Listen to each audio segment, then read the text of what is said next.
आज हम बात करेंगे डीडवाना की। डीडवाना नया जिला बन गया है, लेकिन अभी के हिसाब से ये नागौर का ही एक प्रमुख हिस्सा है और इस सीट पर कांग्रेस ने अपने प्रत्याशी बनाया है वर्तमान विधायक चेतन डूडी को, जो पूर्व विधायक रूपाराम डूडी के बेटे हैं।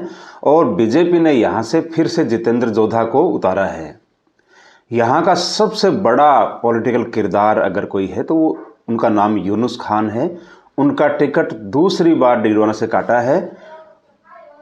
अब समस्या ये है कि उन्होंने अपना एक वीडियो जारी करके अपनी पीड़ा बता दी, लेकिन मैं आपको बताऊंगा कि उनकी पीड़ा से बड़ी उनकी परेशानी है।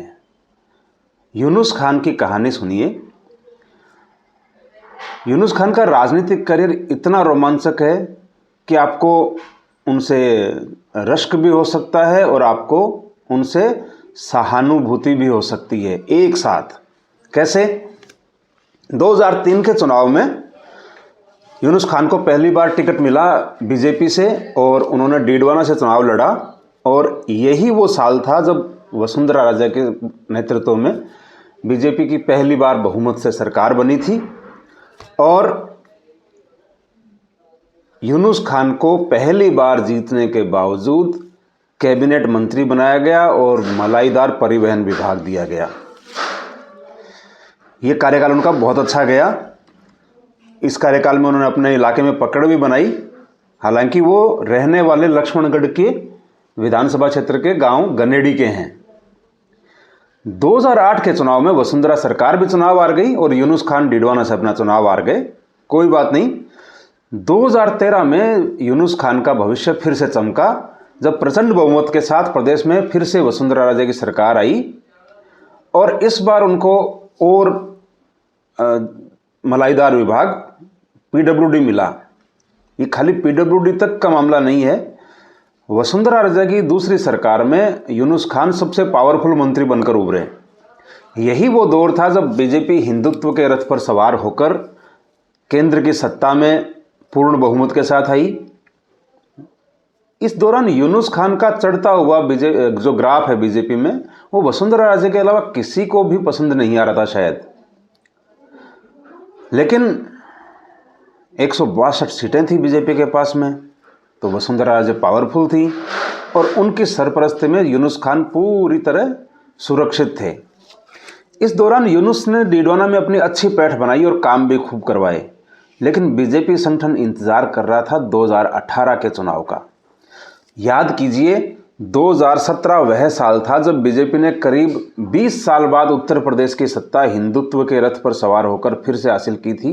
बीजेपी ने उत्तर प्रदेश में एक भी मुसलमान को टिकट नहीं दिया था और 403 में से 325 सीटें जीतकर हिंदुत्व की राजनीति का सफलतम प्रयोग किया था।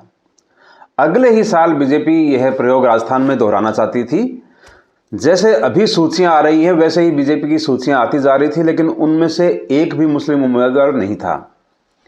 आखिरकार यूनुस खान का डीडवाना से टिकट काट ही दिया गया, लेकिन वसुंधरा राजे उन्हें चुनाव लड़ाने पर आखिर तक अड़ी रही। आखिरकार उन्हें कांग्रेस के बड़े नेता और 2018 में मुख्यमंत्री के पद के प्रबल दावेदार सचिन पायलट के सामने टोंक से चुनाव मैदान में उतार तो दिया, लेकिन हारे बहुत बुरी तरह से। इस बार फिर उनका टिकट काट दिया गया। अब यूनुस खान का धैर्य जवाब देना ही है, तो उन्होंने वीडियो जारी कर डीडवाना के लोगों के बीच आकर फैसला करने की बात की है। शायद कुछ देर में वो कुछ फैसला करेंगे और फैसला मतलब सीधी सी बात है, पार्टी टिकट नहीं दी तो चुनाव लड़ना है, यानी बगावत। लेकिन अब आते हैं अपन सही बात पर, मुद्दे की बात पर। परेशानी क्या है?